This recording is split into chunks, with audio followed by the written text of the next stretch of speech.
윤석열 내란으로 나라가 매우 혼란스럽습니다. 12.3 불법 내란 이전에 이미 화물 노동자와 건설 노동자들은 윤석열이 선포한 계엄령 아래 살고 있었다 해도 과언이 아니었습니다. 윤석열이 선포한 포고령 1호에는 의료인들이 48시간 내 본업에 복귀하지 않으면 계엄법으로 처단한다고 되어 있습니다.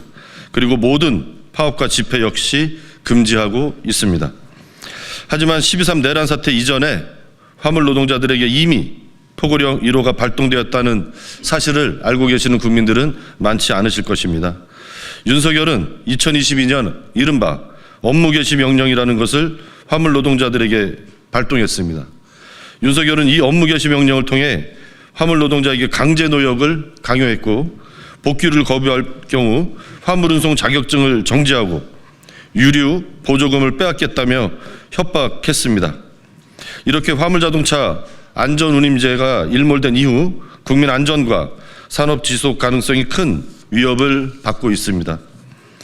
윤석열이 내란 수괴 혐의로 구속된 지금 화물 노동자들과 건설 노동자들은 다시 희망을 이야기하려고 합니다.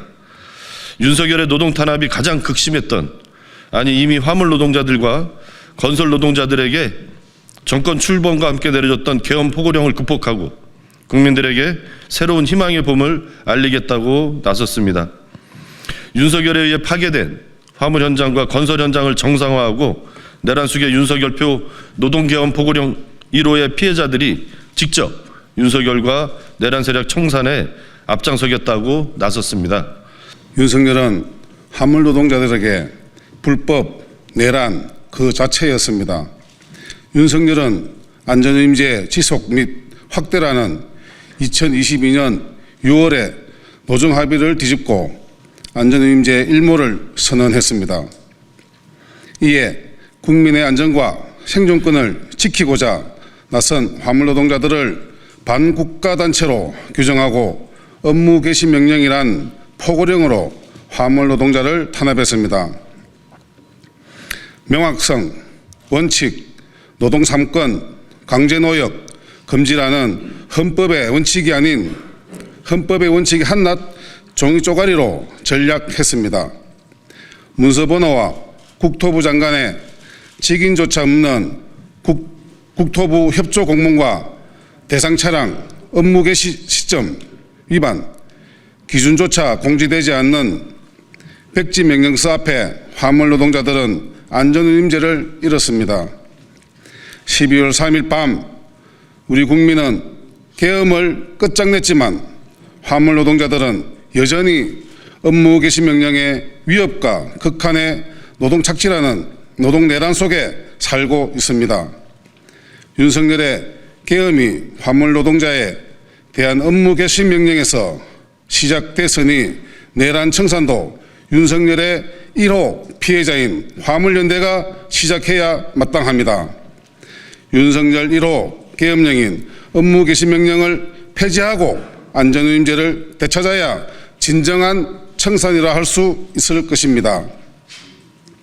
3월 7일 부산과 목포에서 국민의 영망을 실은 화물차가 출발합니다. 광장의 목소리를 튼튼히 세울 건설기계도 함께 합니다. 화물, 건설, 대행진으로 민주주의를 향한 국민의 염원을, 안전한 노동을 향한 화물 노동자와 건설 노동자의 염원을 전국 방방곡곡에 알리겠습니다.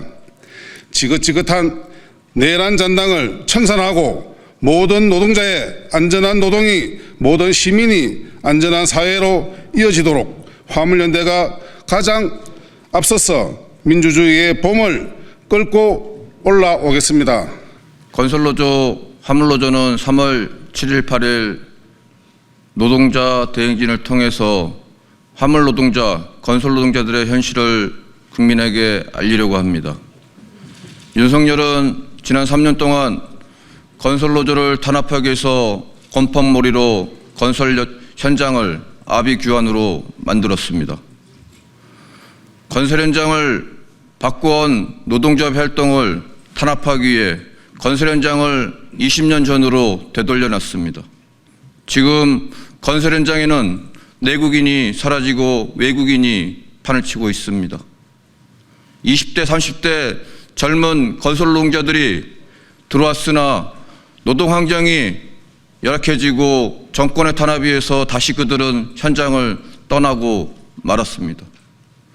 건설 현장의 실질적인 문제는 법이 지켜지지 않는, 법이 있어도 누구도 자본의 이익에 의해서 노동자들의 권리가 침해받고 있기 때문에 그 누구도 오질 않는 게 현실입니다. 우리는 그동안 현장을 바꾸기 위해서 수많은 탄압에도 불구하고 투쟁해 왔습니다.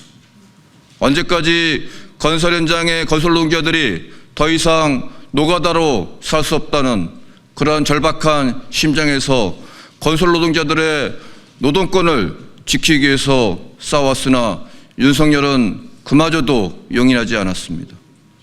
이제는 건설 현장이 다시 노동자들이 살 수 있는 행복한 현장을 만들기 위해서 건설노조, 화물연대는 다시 일어서려고 합니다. 현재 건설노동자, 화물노동자를 중심으로 한 특수고용노동자들은 노동기본권이 존재하지 않습니다. 노동자도 아니고 사업자도 아닌 이 어중간한 노동자들의 현실을 이제는 바꿔야 될 것입니다. 정부와 국회는 이제라도 특수고용노동자들의 노동기본권을 정당하게 보장해야 될 거라고 봅니다. 그것을 통해서 실질적으로 특수고용노동자들이 이제는 인간답게 살 수 있는 그런 권리를 찾아야 될 거라고 봅니다. 윤석열 정부는 일터 안전에서 국민 안심으로라는 산재예방 캠페인 슬로건을 내세웠습니다. 이는 노동 현장에서의 안전과 건강 보장이 곧 전체 사회 구성원의 안전과 직결된다는 인식을 담고 있습니다. 2022년 말 발표된 중대재해 감축 로드맵은 사업장의 자율적 예방체계 확립과 노동자 참여를 통한 안전의식 확산으로 산업재해를 줄이겠다는 취지였습니다. 그러나 이러한 구호와 달리 현 정부는 노동조합을 적대시하고 탄압하는 정책을 지속해왔습니다. 지난해 12월 3일 윤석열 정부가 전 사회를 대상으로 계엄령을 선포했습니다. 그러나 노동 현장은 그 이전부터 이미 계엄 상태에 놓여져 있었던 상황입니다.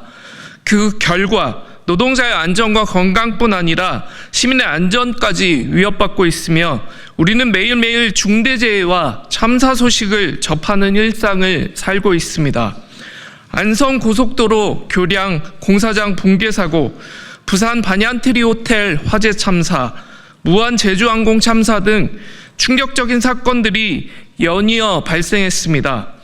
국토교통부 건설공사 안전관리 종합정보망 자료에 따르면 2025년 2월 13일까지 국내 건설 현장에서 발생한 사망사고는 16건에 달합니다.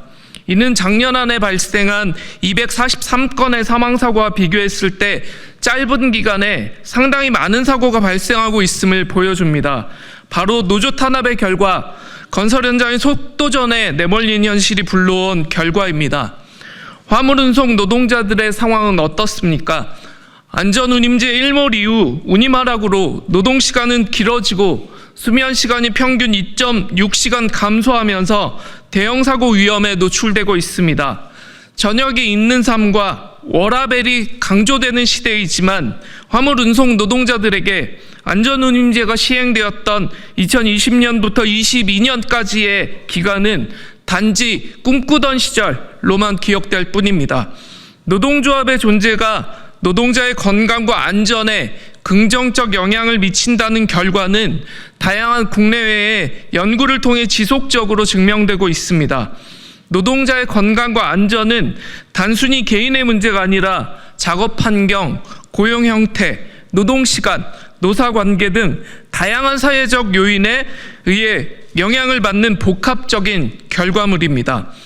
노동조합이 지워진 자리, 안전도 지워졌습니다. 안전이 지워진 자리, 들어선 것은 노동자에게는 안전과 건강의 훼손이고 사회 구성원에게는 불안한 일상입니다. 일하는 사람의 안전과 건강을 원래의 자리에 되돌려 놓고 우리 사회 구성원 모두가 안심하고 일할 수 있는 일상을 회복하는 화물 운송 노동자들과 건설 노동자들의 일터 바로 세우기 활동에 시민사회도 주목하고 있습니다. 그들과 함께하겠습니다.